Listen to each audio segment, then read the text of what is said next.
Welcome back to In Session with Ashley B. This is your host, Ashley Buckner, and I'm so excited you are here today. This is a podcast that's led by your submissions. I read and respond. Nothing is off limits. We talk about anything and everything here. Before we jump in, I actually have a quick announcement that I'm so excited to share with you all. It's something I've been working on behind the scenes, and it's finally dropping live today. I've spent the last several months creating a live 10-week course called Finding Meaning, Regulating Your Nervous System After Religion. This course is really the culmination of so much of what I've talked about in this podcast. Is designed for people who are trying to make sense of how religion has shaped them. It's meant to help you better understand your nervous system, rebuild trust in yourself, and create a life that feels more aligned with who you are. It's not about telling you what to believe. It's about understanding your own experiences so you can decide what feels right for you. Early enrollment for the course opens today. I'll include all the details in the show notes, so go there if you'd like to learn more. Now let's jump into today's episode. Today's episode is all about sexual shame. I specifically asked you to share your experiences of sexual shame or just ask any questions that you have. I feel very qualified to talk about this, not only from my personal experience of growing up in purity culture, but I'm also a survivor of childhood sexual abuse. And I have done extensive work in therapy to work through that, not only to untangle the way purity culture has woven into that, but just worked through the abuse that's lived in my physiology. And I've been able to do really intentional brain spotting sessions to release that. I feel grounded in discussing this with you. I also feel very capable to be vulnerable and share some of my own experiences in response to your questions as we dive into this. As always, this podcast is for education and for reflection. It is not a form of therapy. So just keep that in mind, that I'm offering insight and perspective, but what I have to say might not resonate with you. And if you feel like you need additional support, I really highly recommend seeking out a trained professional to work through some of these things. With all of that being said, one more disclaimer, this podcast is going to be explicit today. So if you do have little ears around, please put headphones in or listen to it later. Just wanted to give that disclaimer before we keep going. We are jumping into the submissions right now. As I've grown further away from the church, I have done more intimacy work in exploring my body, both with partners and with myself. I found myself becoming more confident in myself as a woman, which has been the most amazing feeling. However, there's still a bit of shame for myself, but mostly I get that from my friends, both LDS and not LDS, that I'm doing something wrong. With my LDS friends, it's judgment that I'm going against my values. And with my not LDS friends, it's that I'm doing too much. And maybe I am doing too much, but I have this feeling that I have lost so much time and I'm so behind the curve as a 20-year-old college kid learning and experiencing sexual things for the first time. For example, my boyfriend just broke up with me recently, and I can't help but feel like it's because I wasn't good enough or too scared sexually. I know that's not the reason and not the case, but that thought is buried in the back of my mind. How do I get over the guilt of going against values I maybe once had, but never truly set for myself? And how do I conquer this feeling of regret for just experiencing things people I'm with have done so many times before? Oh man, I'm just going to hold you in this submission because I think this is just a really hard, complicated thing to navigate when you grow up in a high control purity culture like Mormonism, because so much of what you're doing and you're engaging in is age appropriate sexual development.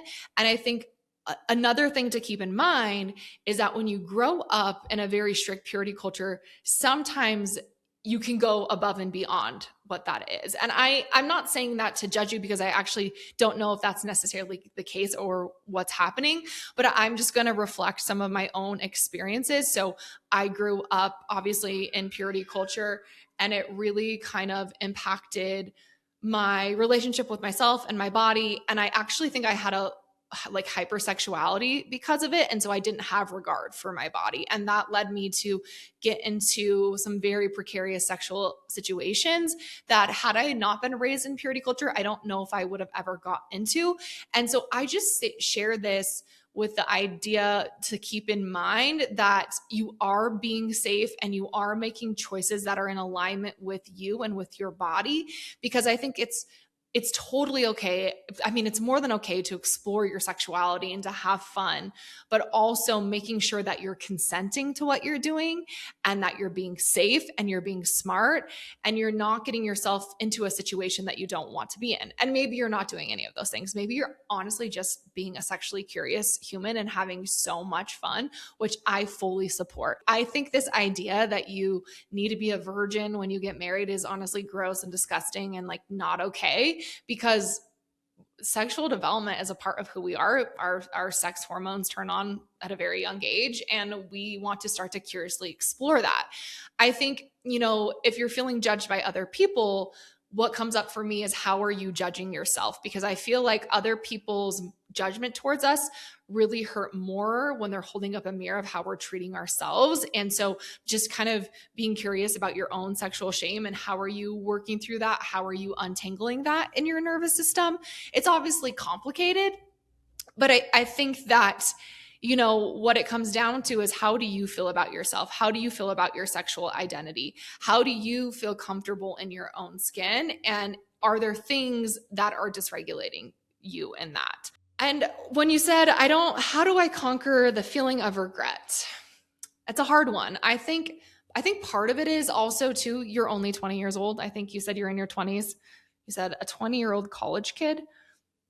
I don't think you're behind the curve.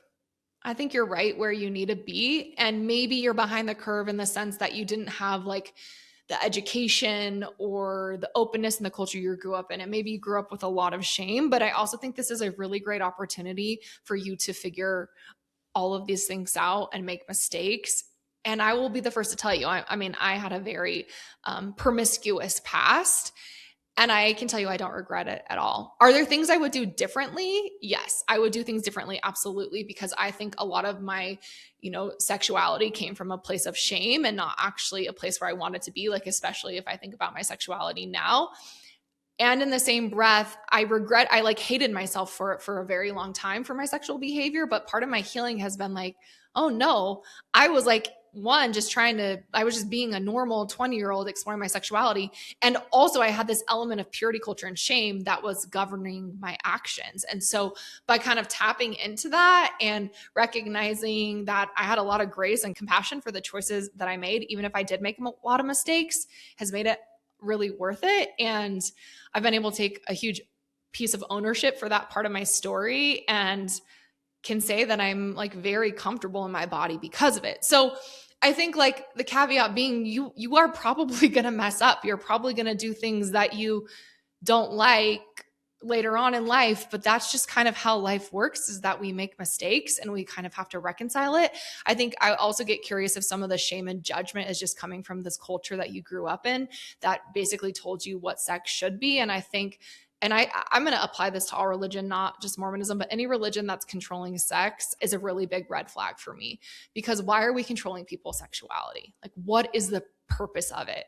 Who's decided that being sexual is inappropriate? And I always come back to that. So I'd invite you to just be curious about your own shame and your own judgment and just give yourself permission to explore and experiment and mess up and just see where it takes you. Obviously, with the caveat being to be safe. Like if I could go back and give younger me some advice, it would be like, hey, make sure you're consenting to these sexual experiences, make sure you're being safe and smart, and know that you do not have to have sex just because someone else wants it. So I don't know if any of this will resonate with you, but I just had to say it. Thank you for writing in. Next submission. I have always felt so bad for having sexual curiosity and desire. I feel like with that, I feel confused about what is normal and healthy and what's not. I think it also has bled into being scared for having any same-sex attraction. So incredibly valid. I think that when you grow up in purity culture, it really messes up your frame of sexuality. And I am just going to share my perspective. I view sexuality on a spectrum, and that spectrum looks different for all of us. I think that like we've somehow decided that if like we think women are attractive, then that means we're lesbian or bisexual. And I actually don't necessarily think that's the case. I also really strain away from any type of labels. And I know some people like might not appreciate that, and that's like your prerogative. But I just think that labels really box us in and they come with a stigma. And so like if I just let my sexuality live on a spectrum and I think like a woman's hot and I can like fantasize about having a threesome or even hooking up with a woman, and like that doesn't necessarily make me bisexual or a lesbian. It just makes me like that's like can be a part of my sexual identity. I mean, could it? Absolutely. If I needed that label, I could perhaps go into that label. But I think like just allowing yourself to have a spectrum of sexuality, and just because you fantasize about something or you have desire about something doesn't mean that you necessarily need to put a label on it or put yourself in a box. I'm obviously getting very vulnerable on this episode today, so just like go with me, guys. But I've read a lot of smut books, like basically sexual books, all different kind of categories, and I actually didn't ever think that I would be into something like this, but I was reading a book and it was essentially about like threesomes and foursomes, but it was like with multiple males and one female. And honestly, like I found it very like erotic and enticing. And it doesn't have to mean anything aside from like that's a really fun fantasy to explore. And I think when I can just allow myself to have these desires without judgment, it's really helped me own my sexuality, because the reality is we're all sexual beings. We all have, different fantasies. And I think as long as those fantasies are appropriate and safe, and that like that's all that it really matters. Obviously, I think that like purity culture can create like sexual deviancy, but what we're talking about today is like healing some of those pieces that have been really messed up, right? Like you have your relationship with desire has been become really messed up because you were told like you are not supposed to have desire. And who's decided that? And like also let me say, I am a happily married woman to a man of 10 years. We just celebrated our 10-year anniversary this month, and like literally no desire to step out, no desire to have an affair. But I can tell you right now, I could see another man or woman and be like, oh my gosh, like they're like hot. Like, oh, this, like, it's like fun to think about that. That does not mean I'm going to act on it. And I think we've become so conditioned that we can't have desire, we can't have thoughts, right? From this place of shame, that it just doesn't allow us to be free in our sexuality. And that is more likely to lead to, in my opinion, to missteps, to behaviors that we're going to regret by like not giving ourselves permission to just have these thoughts and have these fantasies.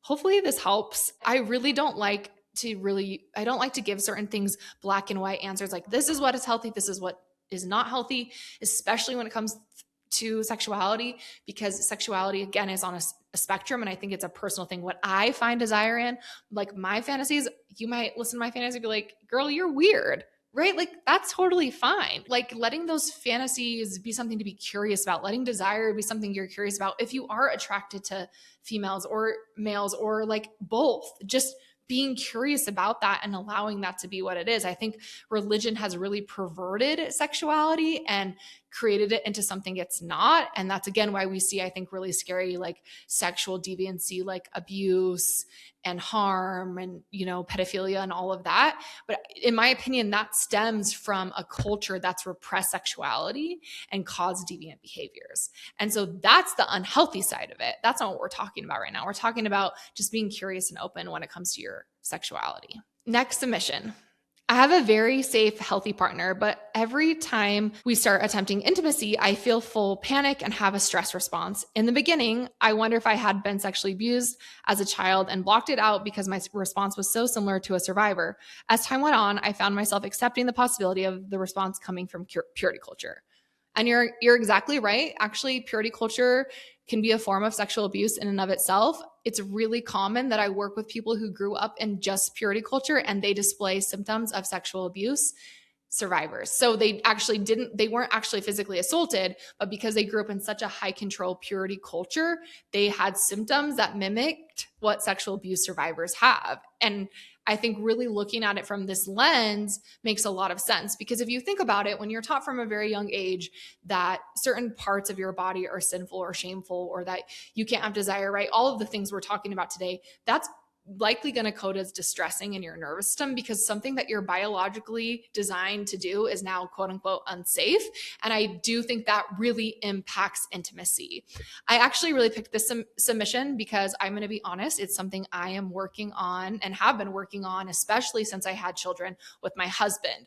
I bring this up because when you give birth as a woman, your hips, your psoas muscle is what stores all your trauma. And when you give birth, it can reactivate any like past trauma or distress in there. Because prior to having kids, I didn't really have this intimacy piece, this panic, this like freeze moment when my husband wanted to be intimate. But then after kids, I did. And doing so much nervous system work, I've been able to uncover that. I will say that like what's really allowed me to work through some of this is brain spotting. Brain spotting is a body-based approach that goes into the nervous system to get that physiology. I do that with a therapist. I think that like obviously therapy is not accessible for everyone. So I think there's also a way to maybe start to do some of this stuff on your own. But I will be honest, certain things you need a space holder for. So just to keep that in mind. But I started meeting that like reaction to intimacy with a lot of curiosity.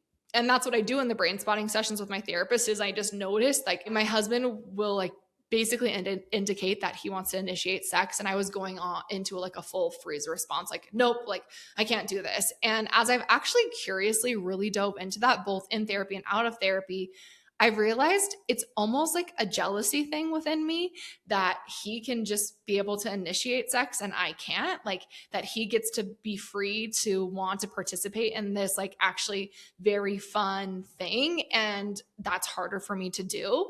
And a lot of that stems from purity culture where I was taught like I wasn't allowed to have desire or like wanting that made me a bad person. And so kind of seeing it from that lens and realizing that this is my own shit coming up has allowed me to kind of ground and regulate and be able to say, no, like I want to be intimate. I want to have sex and there's nothing wrong with that. And so I would invite you to maybe approach it from that lens too of is some of my activation just purely because I actually want to be able to participate in this freely without having like the chains of purity culture guiding me.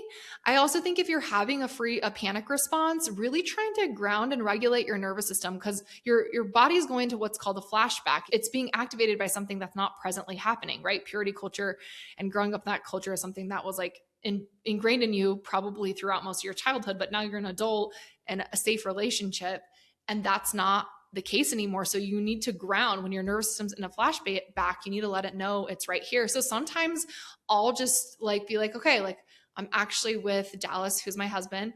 I feel really safe and secure with him and he's right next to me and I can feel the bed underneath me and I feel really grounded in that. And sometimes just like presently coming back to my body can really help. So let me know if you have any more questions about that. This is something I actually I've been really working on for the last year and I've seen huge results, like tremendous results in terms of my reduction in activation.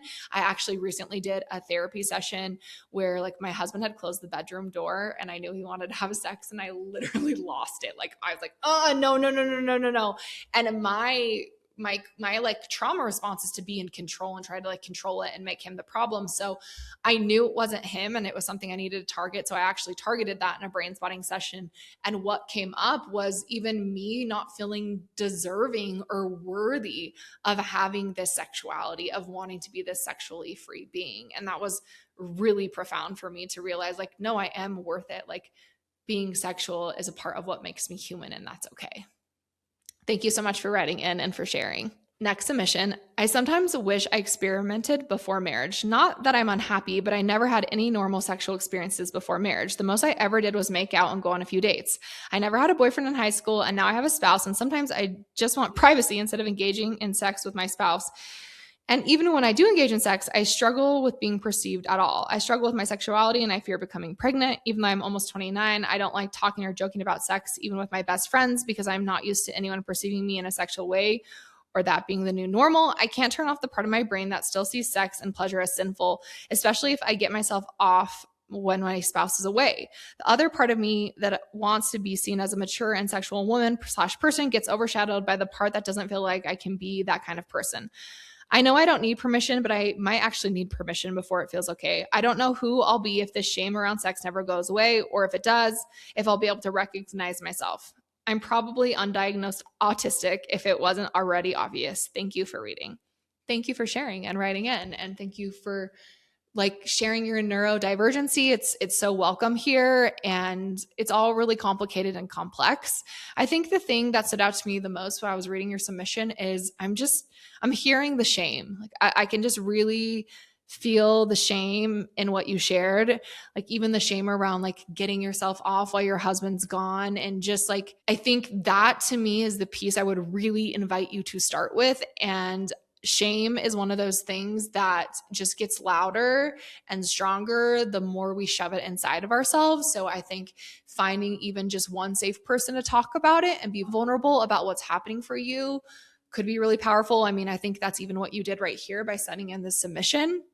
But like shame gets less when we can talk about it, when we can have someone hold space for us and honor where we're at without judgment. And that's what I really want to kind of say right here is like, there's no judgment about what you shared or what you explored. And I think that it's really important to allow yourself to be a sexual being. And if shame or feelings of it being sinful are getting in the way, like that's some deeper work I would really invite you to go towards and to work through. It's not like going to be easy, and it doesn't get better overnight, but it's almost like this conscious choice that I know I make every day to kind of be curious about the things that are showing up in my nervous system and tackling them in a way that has a lot of compassion and grace, and also recognizing when I need additional support to navigate it. And I think like you are the only one that can determine that. But I don't know. Maybe you are sharing some of this stuff with people, but there was a sense of loneliness to this as well, which is valid. I think these things are very scary to share and talk about out loud, but I want you to know that you're not alone. I think and hopefully you're getting it from listening to these submissions. There's so many of us who have been taught that our sexual behavior is sinful. And I'm going to be really honest. This is like the most vulnerable I've ever been on this podcast. But when I was, pregnant with my second baby, like for whatever reason, all I wanted to do was masturbate. Like it was just like, they were just going in my system. And so like, obviously like I would do that and I would not tell my husband. The funniest part about this is like, I mean, probably a couple years later, I think when I really started working on the sexual shame piece, I told him about it. I was like, okay, I have a confession, like something I need to share with you.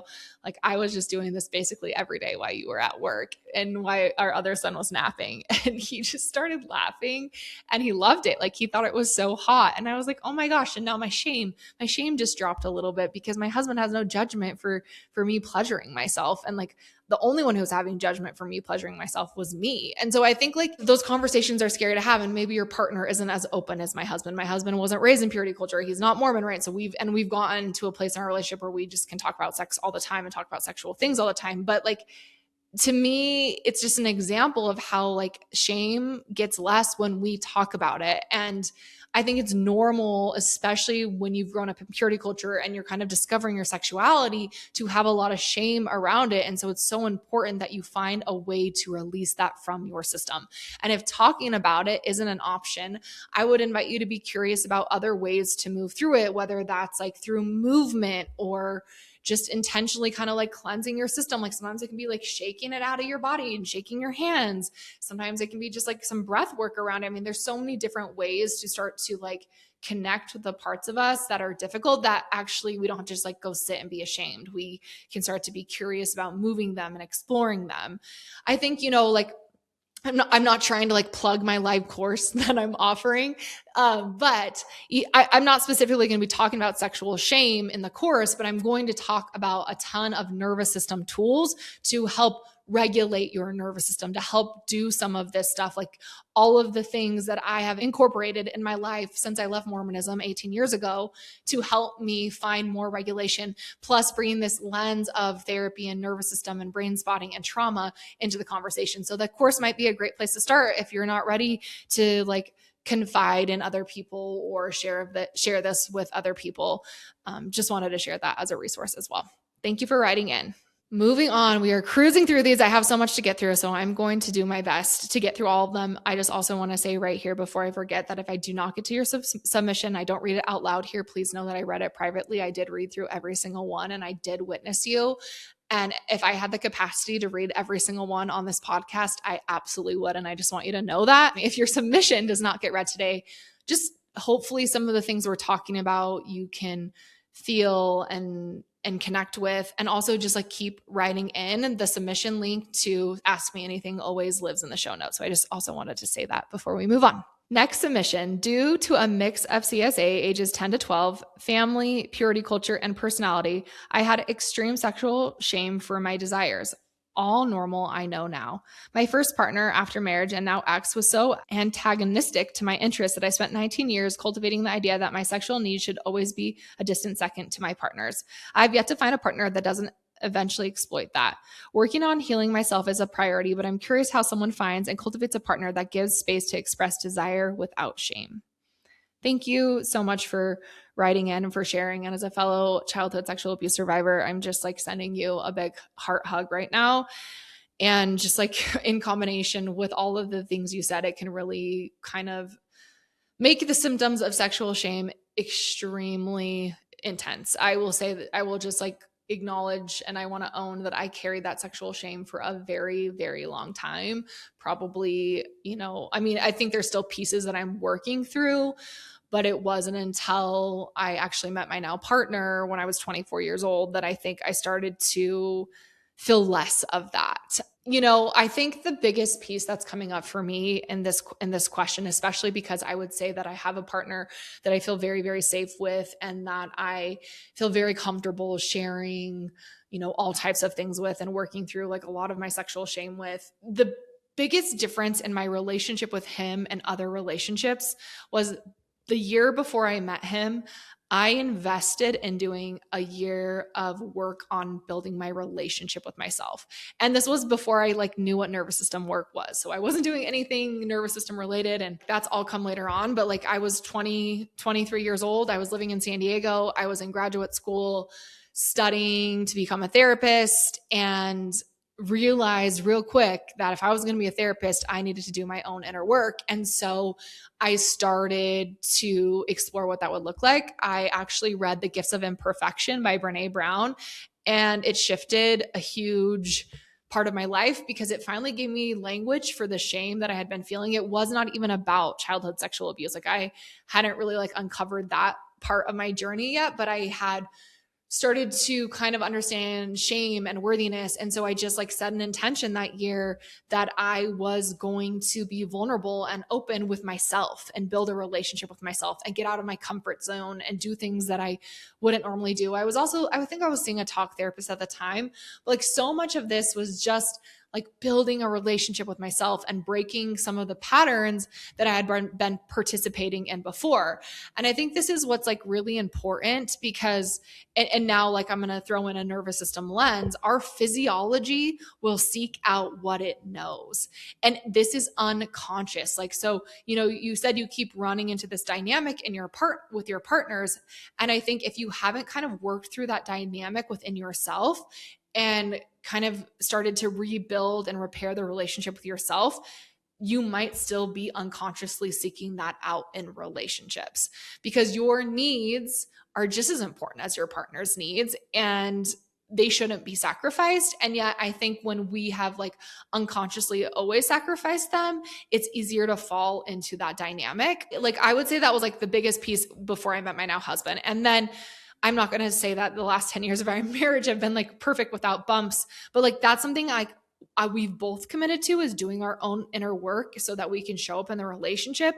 And that's something like I've still consistently had to do in order to maintain that with him and to have those like open conversations and to break that physiology that lives in me of being like this, like submissive, like please him sexually, not please me sexually, right? Like those are things I still had to break out of. And I didn't like break out of that before I met him, but I had a good foundational relationship of who I was.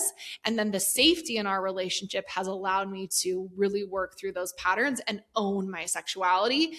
But the only reason I've been able to do that is not because of him, but because of me and the choices I've made to feel grounded and regulated in who I am. So I think like to find that kind of partner, you have to be that partner to yourself first. And obviously like this is all easier said than done. I think being healthy is a conscious choice that we make every single day, and it's fucking hard. And there's days that you don't want to do it, but doing your own inner work and building that relationship with yourself becomes the foundation for all the other relationships in your life. Thank you for writing in and sharing. And also, I just want to give this plug too. I said this on my Instagram, but in terms of childhood sexual abuse, one of the best books that I've come across is called The Courage to Heal. It's a very old book.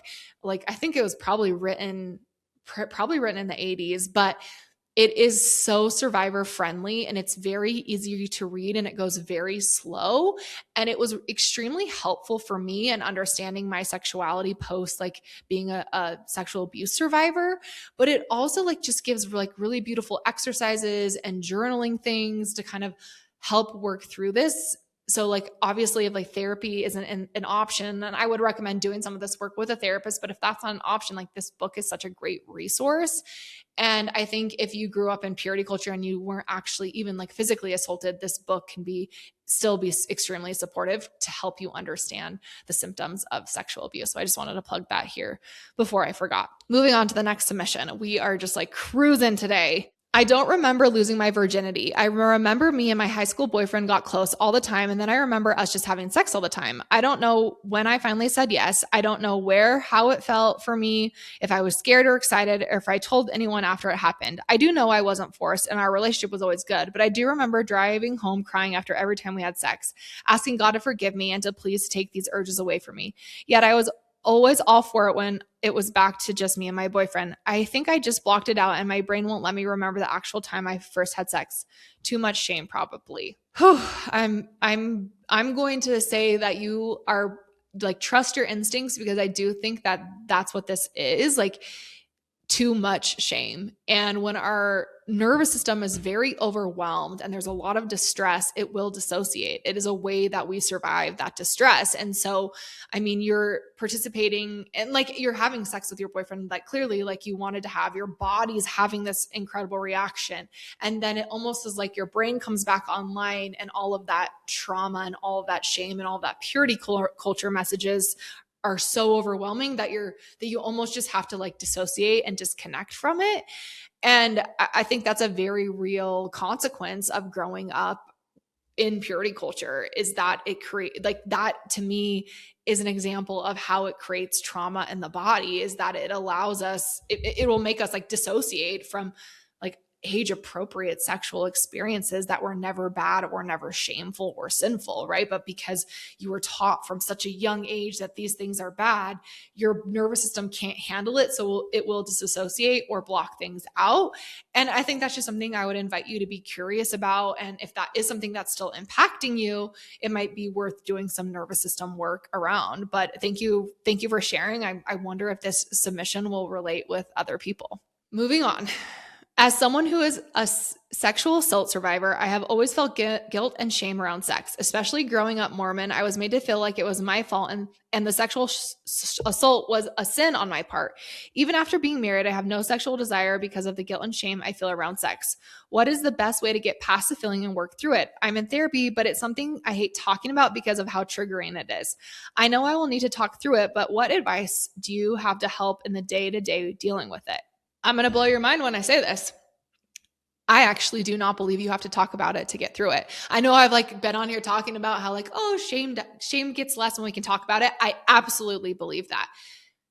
You do not have to talk about your sexual assault in order to heal it. And I know that because I'm a brain spotting practitioner and I help people work through their trauma all the time and they never even tell me the details about it. And I am also a survivor myself. And my therapist that I'm working with right now, I've only been working with her for a year. She knows bits and pieces of my actual abuse from childhood, but she doesn't know all the details. I've never rehashed the memory with her because I don't need to. If I'm doing nervous system work, if I'm doing brain spotting and I'm going into that memory and my physiology, my nervous system is going to allow me to work through it in the way that it needs to. My therapist is going to hold space and she's going to honor me in that. But I actually don't have to rehash it to heal. And I think that is such a misconception in the world that we live in, that we have to talk about something in order to heal it. And I just want to tell you that that is not true whatsoever, and you don't have to talk about it in order to heal. And I think like if therapy is really triggering for you, I would verbalize that with your therapist. Does your therapist do a body-based approach that allows you to work with the trauma? Because here's the thing. Like trauma and distress lives in our body, and we cannot use this part of our brain, the frontal cortex, to work through it. We cannot talk our way through it. We have to feel our way through that. And that sounds just as scary as it sounds. Like, it is terrifying to feel that, but it's also really powerful to actually work through it physically in your physiology to then release it and move through it from your nervous system. So that's the benefit of a body-based approach, is that you actually don't have to talk about it in order to heal. And I would say majority of my clients don't tell me every detail of their trauma, and they're experiencing more regulation in their life. There are like obviously things that you can do through the day to day. And I'm not trying to plug the course, but I'm just going to plug the course because like, why not? On this course that I'm creating, I'm going to be talking about all of those things, like things that we can do every single day to regulate our nervous system. Like just this like quick thing for you right here is, it's not about not thinking about it. It's not about thinking about it either. It's not like you need to spend every day like going into this assault, right? It's like almost like, how can two things can be true? Like, I'm one, activated by this assault. It's really upsetting to me, but I also need to be grounded and present in the here and now. So it's like just letting two things coexist. So it's noticing the activation for just like a little moment, like, ooh, I'm feeling it. I'm like feeling it a lot in my chest. Like, I'm so activated in my chest. Is there a place in my body that actually feels more calm or more grounded? My feet feel really grounded right now. I'm going to put all my energy into my feet, and I'm going to notice my feet. So my suggestion is to work on grounding and regulating your nervous system, not trying to figure out this like assault piece. That's something that you're going to reserve for therapy. And so like, right, as I said earlier, if your body's in a flashback, it needs to come to the present moment. So I do that exercise a lot where, okay, like I notice I'm super distressed in my chest, but my feet feel really grounded. Other things that you can do are like even like using your breath. Sometimes breath can be activating, so I don't always recommend that one. One really quick tool that I think is so simple to do is, it's called like a color walk, or you can just find a color and find it in your house. So basically I'm going to select the color green, and then I'm going to look around my room around me, and I'm going to name all the green things. Or I go on a walk and pick a color and name all the like red colored things I see. It forces you to come to the present moment. It forces you to ground yourself because you can't think about anything else. Another one I really like is using your five senses. So what can you see, touch, taste, smell, or hear? Again, that's very present oriented. It brings you back to the present moment and can ground you. None of these things are going to make the activation go away.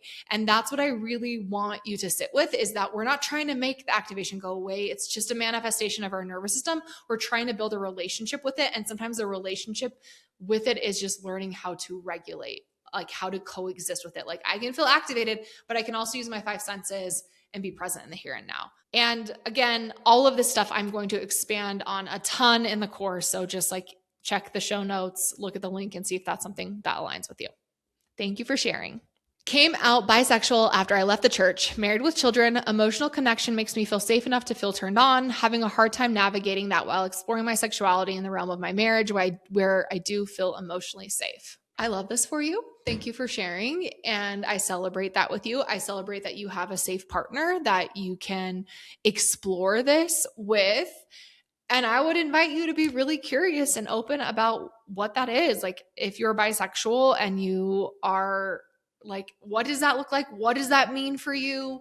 Like, does that mean you guys are going to have an open marriage? Does that mean you just want to like have certain fantasies? I mean, there are so many options out there to explore that. And I like think that that's okay. And there's nothing wrong with that. Such a gift in my relationship with my partner has been able to talk about our fantasies openly. Like, I mean, I know that my husband like loves the idea of a threesome. Are we going to ever have a threesome? I don't know. Probably not. But like, I mean, who knows, right? I'm still young. I hope you guys are laughing at this episode, but like just the ability to talk about it with him, and like that it could be hot and whatever that means. Like, maybe that's not my fantasy, but that's his fantasy. It's been really powerful in our relationship. So can you lean into that a little bit? Like, what would that look like? I really recommend reading books that like play into these things. I also have this app that I listen to occasionally. It's called Dipsy, and it will like play sexual stories or like little scenarios. And sometimes we'll like my partner and I will listen to them before we have sex. I don't know. Like, I think there's lots of fun ways to explore your sexuality and within the safety of like a heterosexual relationship. And also, right, like just being curious and open about what that looks like. And there's like so many different ways to navigate this. And I'm not the expert on how to have an open marriage. I don't even know necessarily like where to start with that. So you would need to seek additional resources on that. But I do think like as someone, again, like I wanted to read this because I feel like very safe in my relationship with my husband to explore my sexuality. And that has allowed me to feel like really connected to it in a lot of ways without shame. So yeah, anywho, keep me posted. I really like, I don't know if you guys follow Natasha Helfer on Instagram, but she's a great person when it comes to this stuff. She is much more well-versed in the sexuality realm of this. More of like what I'm talking about today is based on like some personal experience and a little bit of professional experience, but I'm not a sexuality exploration, open marriage person. But I also don't think you have to open up your marriage in order to explore your bisexuality. So hopefully that makes sense. Okay, we're going to move on to the next one. First off, just want to say thank you for your religious trauma group last year. It really helped me get over the hump of being more outwardly ex-Mormon and validated my experiences by hearing that I wasn't alone.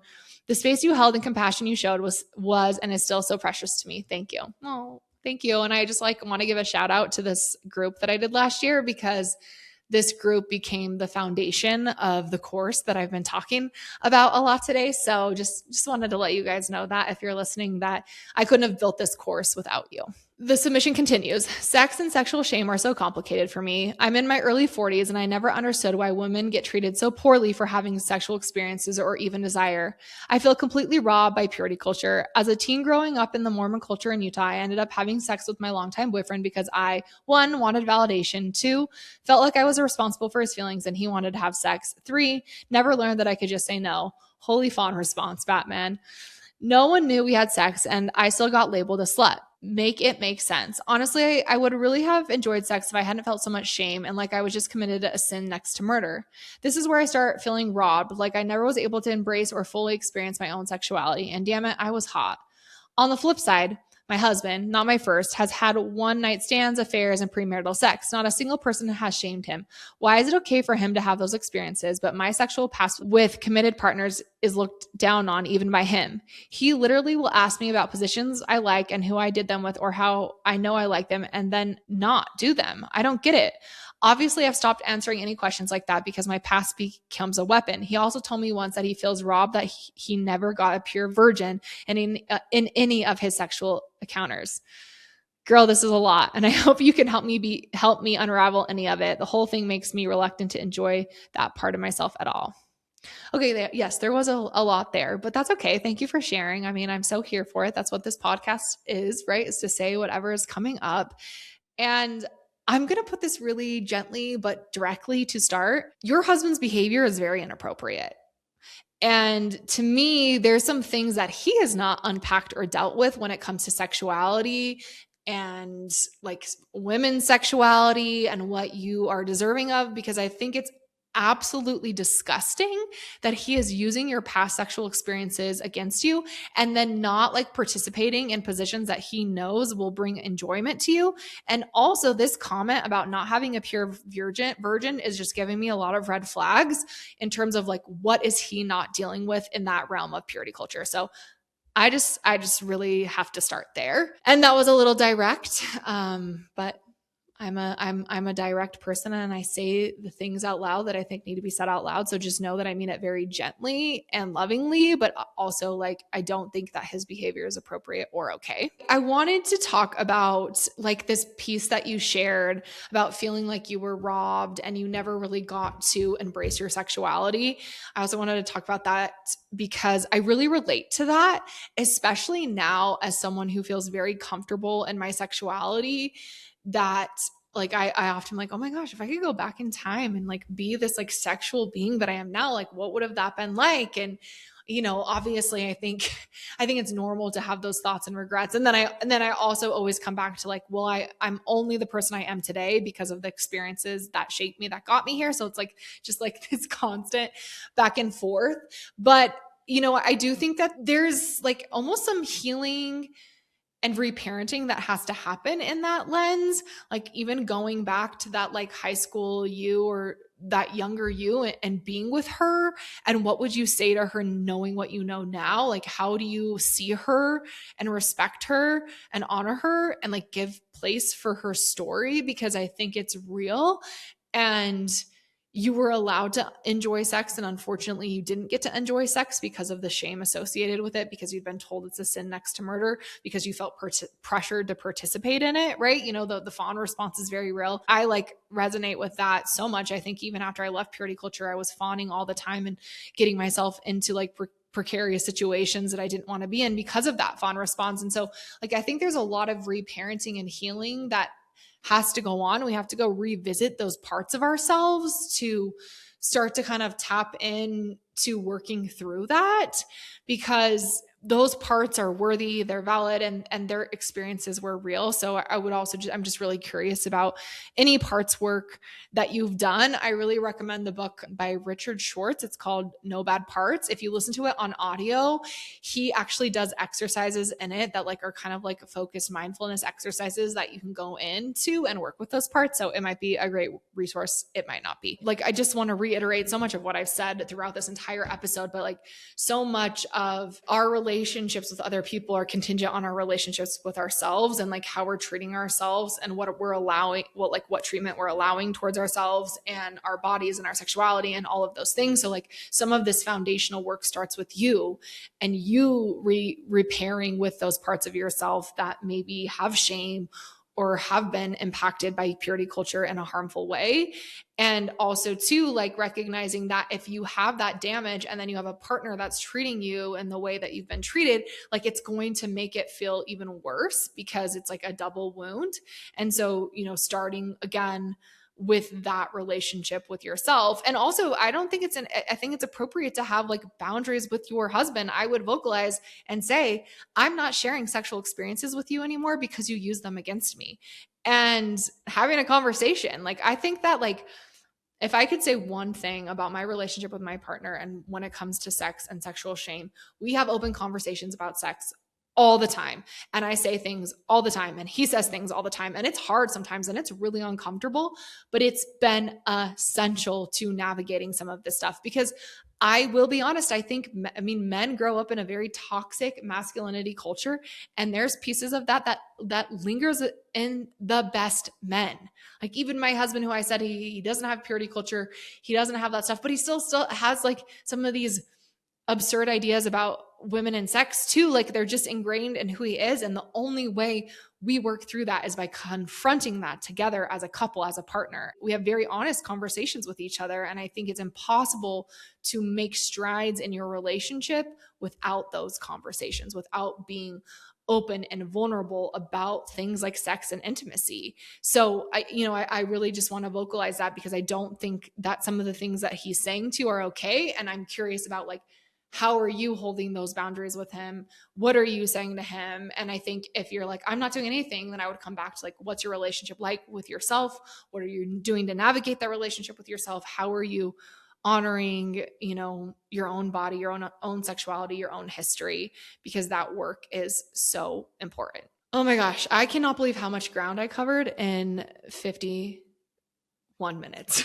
And this was again like such a vulnerable podcast for me, and also just vulnerable in the sense of I talked a lot about my own sexuality with my partner and my own experiences. So I just want to say thank you for listening to me too, and for witnessing me, and for allowing me this space that feels very safe to have these conversations and to kind of like step into owning my own sexuality, because I think there's like a huge piece of that for today's podcast is owning it. I actually even wore like you can't see if you can see, like I wore a sexy shirt, because although I'm like always on my Instagram saying how like I wear whatever I want, like this shirt feels really vulnerable for me today. So I just like, I wore that for you guys because I'm stepping into it too.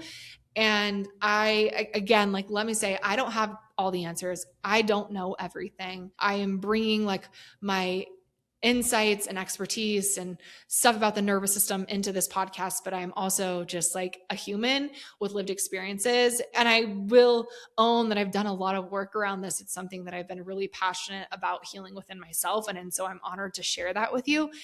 And the caveat being like, not everything I said is going to resonate with you. So please just take what resonates and leave the rest behind. And know that like you don't have to agree with everything I said, and I have no judgment if you disagree with me, and that this is just a space for nuance and conversation and to talk about things that maybe aren't always comfortable to talk about with other people. So I always want to end there and just really like honor and thank you for showing up, for writing in and talking about all the things with me. Please like continue to submit submissions. I'm still going to be dropping these episodes once a month. I'm recording, obviously, to announce this from my home office today. So that actually gives me a little bit more flexibility. I think the live course drops, it'll go live September 1st. So it will be like live for you to purchase today, but it won't start until September 1st. So I think after I get through the 10 weeks of the course, I might consider recording twice a month for the podcast if there's interest in it. So yeah, keep me posted. Let me know. And again,